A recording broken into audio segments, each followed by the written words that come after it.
This is the Steve and Sally Estate Plan by Deanna Lambert. Just an introduction, we're going to be talking about the current circumstances. This is 2018 circumstances about what's going on currently with Steve and Sally. Future circumstances, which are 2043, post-death of Steve, what could it be like? And also 2043, if Steve was still alive. And then what can they do? What can be changed?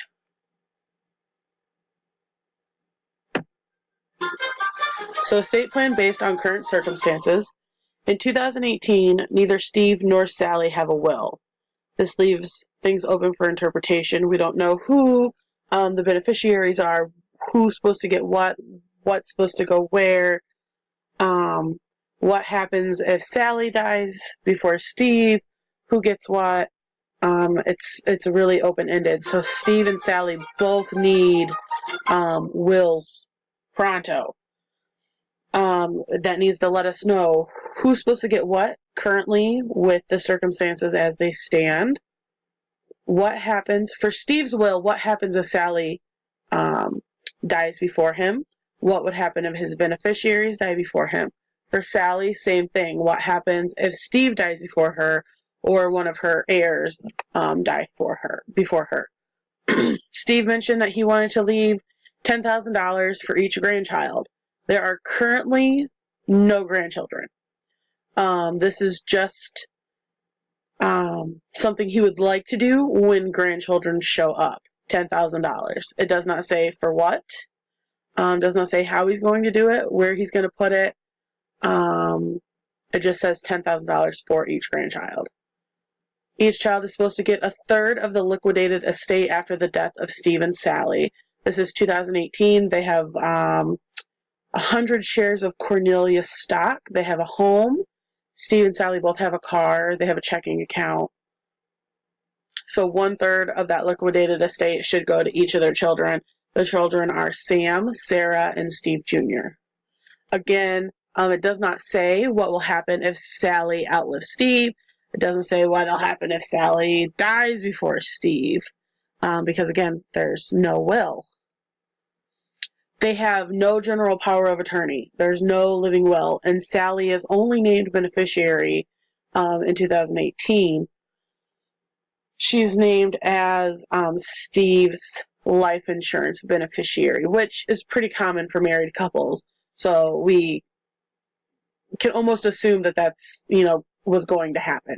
And again, there are no grandchildren, but Steve and Sally were planning for the future with that $10,000 to each grandchild.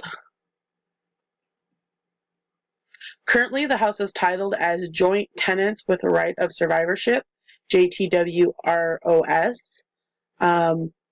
Again, pretty common for married couples. It just shows that both parties have equal shares of ownership, and the house will automatically go to the remaining owner at death. So if Steve dies before Sally, the house goes to Sally. If Sally dies before Steve, then the house goes to Steve. Very common for married couples. They do not have a vacation home in 2018. There is no Lego store yet. He has not quit his job at the college.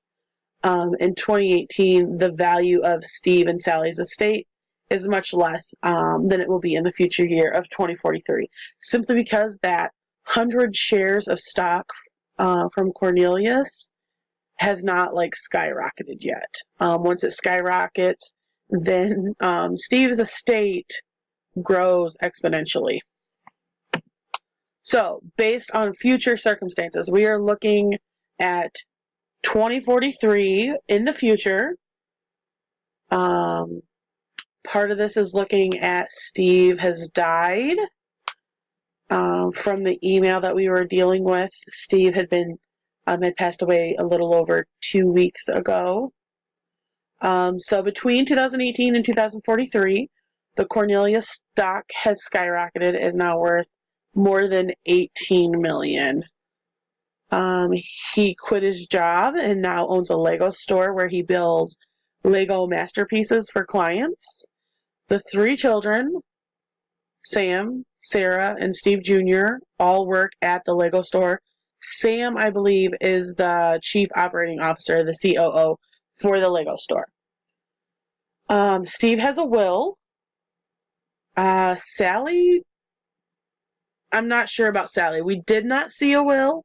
A will was not presented to us for Sally. But at this moment, I have to assume that Sally does not have a will. And that is something that Sally's going to need to change because she's now dealing with Steve's estate. And she, the heirs, everyone needs to know what's going to happen once Sally dies. They now have 6 grandchildren. Steve Jr. and Sarah both have 3 kids, so there's a total of 6.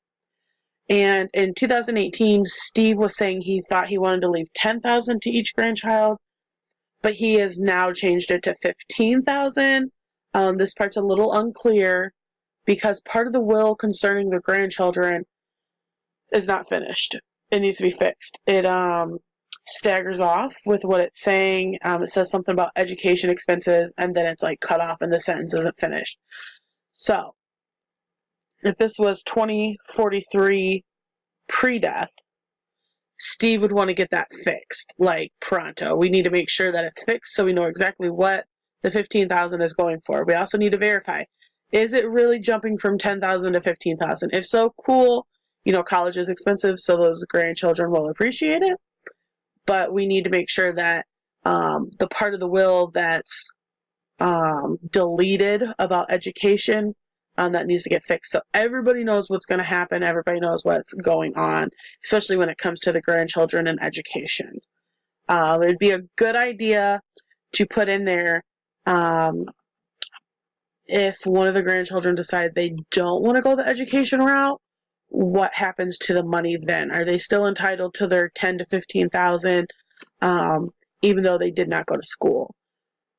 One of the things that could be put in there is that if they have not gone to school and don't plan on going to school, then by so-and-so age, say 21, then the money can be spent somewhere else.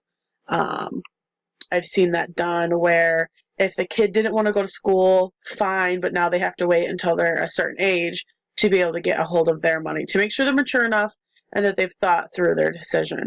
So that would be a good idea for the grandchildren, because out of 6 grandchildren, I doubt all 6 will go to college. We know that in the future, 2043, Sally is the beneficiary to Steve's estate. Steve has left his automobile, which was titled in his name. Sally had an automobile and Steve had one, and they were both titled in their own respective names. So Steve has given his automobile to Sam. The Lego store that the 3 kids and Steve work at will be going to the children. Sam is chief operating officer, and he'll be receiving 40%. Sarah and Steve Jr. will receive 30%. They work there, but they're not like CEO or COO or anything like that. Death clauses are built into the will in case something happens to the heirs, or if the heirs decide they do not want their share of Steve's estate. So there's like a paragraph in there that states what will happen if one of the heirs dies before Steve does, or if they die fairly close to when Steve does. At that point, the child that has either decided they don't want their share or who has died, their share will then be split equally among the remaining survivors. So if Sam had decided to walk away, his 40% would then be split between Sarah and Steve Jr., and they would each receive an extra 20%.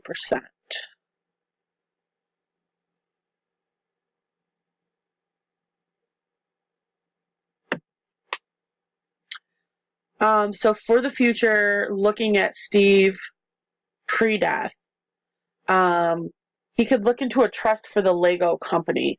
A family limited partnership would be a good idea, only because it is designed to help move companies to future generations of family.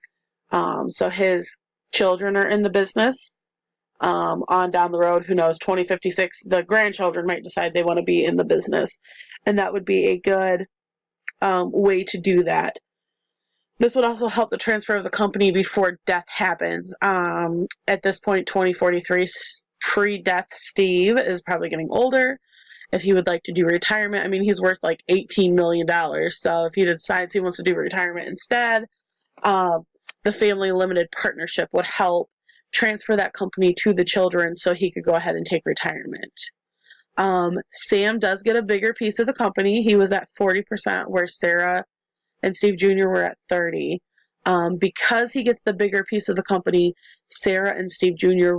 do receive more of the estate. I think Sam also gets a vehicle. So, yes, Sam gets a little bit more than Sarah and Steve Jr., but to remember, he is chief operating officer of the company. The expenses of the last illness, funeral, and the administration will be paid before anything gets split in the estate, which is a good thing. That gets all the administrative costs, the funeral, and all the illness that may have, illness bills that may have ran up. That gets them all taken care of. So then anything that's left can be split evenly between the heirs, and then nobody has to try to go back through and figure out who should have to pay what. So that's just a really good idea to have in there so that all the expenses are taken care of. Summary. Again, we did not know if Sally has a will. It did not say. So I am going to recommend that Sally needs a will. It's important that Sally has a will. She's beneficiary of a huge estate. Well, even with the heirs of the children, it's still a pretty big estate. So she needs a will. She and her children need to know what's going to happen when something happens to her. It's hard to talk about, but whether this is pre-death Steve or post-death Steve, Sally has to be prepared. Steve needs to fix his will where it concerns the grandchildren. Again, there's a sentence started but not finished about education, where it concerns the grandchildren and the money being left for them. And it needs to be decided if the grandchildren are receiving $10,000 or $15,000. He had mentioned in 2018 that it was $10,000. The will for 2043 or 2045, either way, says $15,000. A lot of times, I mean, he's made quite a bit of money between 2018 and 2043, 2045. So I could see where he would increase that from 10,000 to 15,000. But it's just good to make sure that it's written in the will and the sentences are complete and finished so that everybody knows exactly what's going on. And again, the family limited partnership is a good thing to look into. It's a good option for transferring the Lego store to the children. Again, that's what the family limited partnership is designed for. So I feel that's a good option for Steve and Sally and the Lego store.